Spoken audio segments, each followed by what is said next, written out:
Check out today's sponsor and use promo code MGP to get 3% off. And now let's get into the video. Hello everyone and welcome back to another Diablo 2 video here with your boy Mayhem.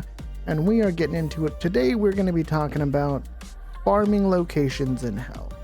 Now when it comes to Diablo 2, when you get to Hell, you might be a little bit too weak to be able to farm certain locations.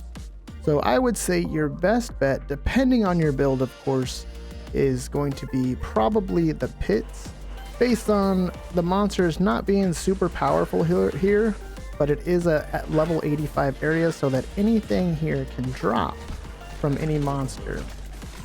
Now that doesn't guarantee that you're gonna get a good drop every single time that you play, but the likelihood of getting a good drop is very good, due to it being a level 85 area with decent monster density depending on what you're playing on, whether it be P1 or P3 or P7.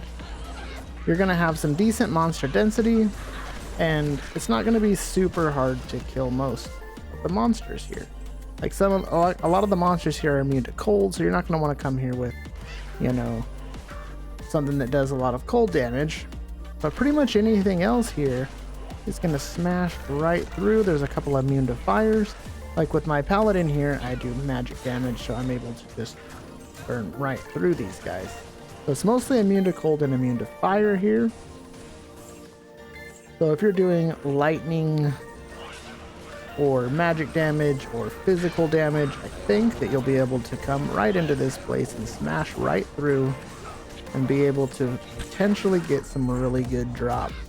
You can get, you know, any rune here. This is where I've gotten burr runes before, so anything can drop at any time. You just got to be ready and willing to do the runs to get yourself through. Again, like I said, you're not going to get something every single run that you do, but I can say that probably at least 1 in 5 runs I get at least some kind of unique item. Is it always something that I want or need? No, but you'll consistently get drops every few runs. Again, it might be something that's complete garbage or trash, but it will drop something, and eventually you will get the items that you need by running it, and you're going to get a lot of experience too, especially if you get into Hell and you're like, you know, mid 60s, low 70s. Running this, you're going to be able to get a lot of experience, level up, get your character where you want it to be, and be able to find a lot of good items along the way for really any class. So for me, the pit is one of the probably the #1 place to farm, especially when you first get into Hell. Now if you're able to go do bail runs or something like that easily, then yeah, that might be a little bit better just because of the monster density. But for a player who's just getting into Hell and you want to be able to get good gear, but you're worried about dying, definitely the pit is going to be the way to go. Before we go further in this video, if you are enjoying, please consider hitting that like button, and if you're new to my channel, hit that subscribe button so you don't miss out on any more Diablo 2 content. It's going to be coming your way 3 times a week, so make sure that you're ready, and leave me some comments down below if you have any video ideas or just your thoughts in general. Other than that, let's get back to the video. Another good place is farming Endariel, but really Endariel is only going to work well for you if you have either Enigma, which early on you're probably not going to have, or you're using a sorceress that has teleport, because you're not going to want to spend a lot of time trying to make your way to the next door to go through. But if you're able to teleport around, it makes it much easier to find your way around.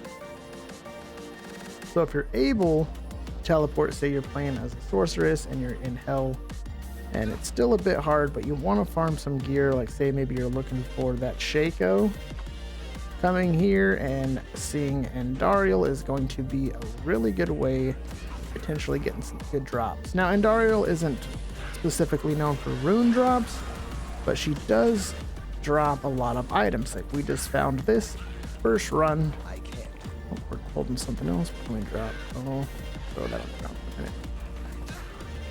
We're gonna open that up, and we found this one. It's only a level 14, so it's nothing crazy. But if you have another character that you're working on that maybe needs life or maybe needs some mana, things like that, you know, bam, you just found something for one of your other characters. And Dariel is a great place to farm some items that you're gonna need later on. You can also get the Shaco here. Stone of Jordan's better to find in Nightmare and Dariel, but you can find it here as well. It's just less likely to drop here than it would in Nightmare. But that's really the only time you would ever want to farm Nightmare, is if you're specifically farming Stone of Jordan Ring. Other than that, I would always do Hell. Anywhere in Hell is going to have better drops than Nightmare. Again, unless you're searching for that one specific ring, which is the Stone of Jordan, which I can show you right here. This is the ring that everybody wants. They're fairly hard to come by. I've only found 3 in my entire time of playing. So yeah, they're not the easiest ring to find, but if you do find one, you will be extremely happy about it.